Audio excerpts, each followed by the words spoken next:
अच्छे बच्चे कैसे बैठेंगे? ऐसे। बेटा प्रश्न चौथा करेंगे आज हम लोग अध्याय 8 का आखिरी प्रश्न है। एक बाग में 2x क्यारियां हैं। कितनी क्यारियां हैं? 2x। और प्रत्येक क्यारी में x y पंक्ति। एक क्यारी में कितनी पंक्तियां हैं? x y। प्रत्येक पंक्ति में y पे घात 2 गुलाब के पौधे लगे हैं। यानी कि ऐसे क्यारियां हो गई कई सारी, ठीक है। और हर क्यारी में कुछ पंक्तियां हैं और हर पंक्ति में कुछ पौधे हैं। तो कह रहे हैं कुल कितने पौधे हैं। तो पहले क्यारियां कितनी हुई? उन्होंने दे दी 2x। अभी ये रही है। हाँ, तो क्यारियां कितनी हुई? 2x। हर क्यारी में कितनी पंक्ति है? X Y. अगर एक्स वाई की और 2x की गुणा कर देंगे तो कुल पंक्तियां मिल जाएंगी। और हर पंक्ति में y पे घात 2 पौधे हैं। अगर उसकी y पे घात 2 से गुणा कर देंगे तो कुल पौधे ज्ञात हो जाएंगे।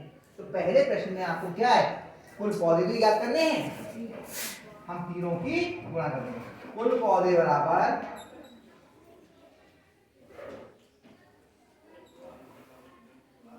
कितनी क्यारियां हैं? 2x। और इसकी अगर हम इसकी पंक्तियों की संख्या से गुणा कर दें तो हमें कुल पंक्तियां ज्ञात हो जाएंगी कि एक एक क्यारी में कितनी कितनी पंक्ति हैं? एक्स वाई पंक्ति हैं। तो एक्स वाई से कितनी गुणा कर दी, इतनी कुल पंक्तियां हो गई। अब इसके हमने एक पंक्ति में जितने पौधे हैं उससे गुणा कर दें तो कुल पौधों की संख्या आ जाएगी। ये तो होगा। इन दोनों की गुणा करें कुल पंक्तियां मिल गई, इससे गुणा करें तो कुल पौधे। ठीक है।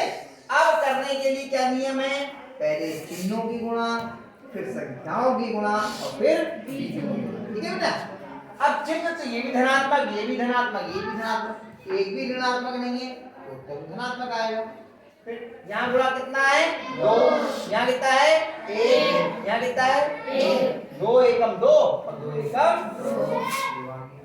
x पे घात कितनी है? 1x ये 1x ये, तो x पे घात कितनी हो गई? 2। एक घात ये और एक घात ये, गुणा में घातें जुड़ती हैं। अब यहाँ y नहीं है, यहाँ y है। y पे घात 1 ये है और y पे घात 2 ये है। कितना y पे घात? होता ये है गुणा का, देवती आपको ये बता रहे हैं। गुणा का नियम ये है कि सबसे पहले चिन्हों की गुणा करते हैं। समान चिन्हों की गुणा धनात्मक, अलग अलग चिन्हों की गुणा ऋणात्मक। और अगर एक 2 से ज्यादा पद हैं तो हम ऋणात्मक वाले गिन लेते हैं। इसमें ऋणात्मक एक भी नहीं है।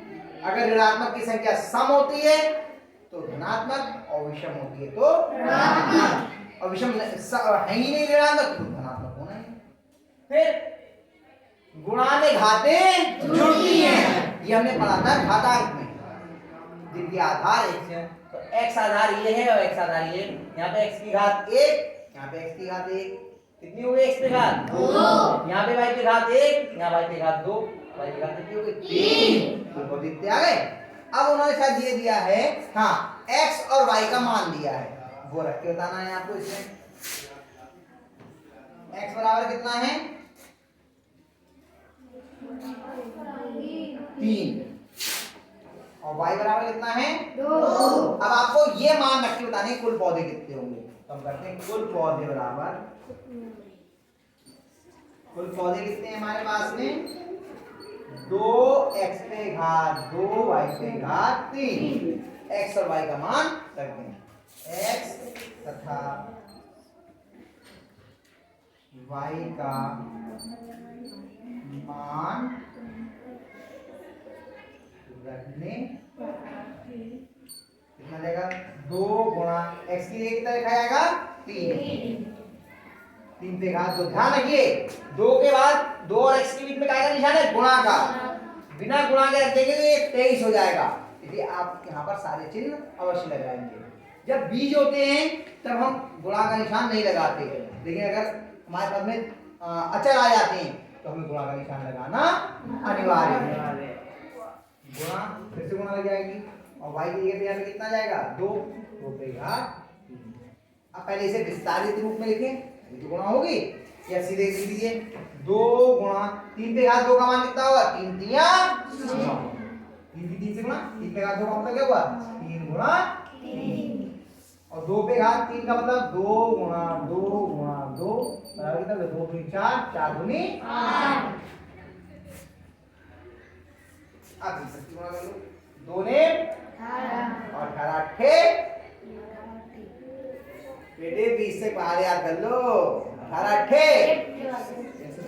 144 होता है और जिन्हें नहीं आता है वो गुणा भी कर सकते हैं 18 गुणा 8 8 2 64 का 4 हाथ से लगा 6 8 का 8 8 और 6 कितना आ गया 144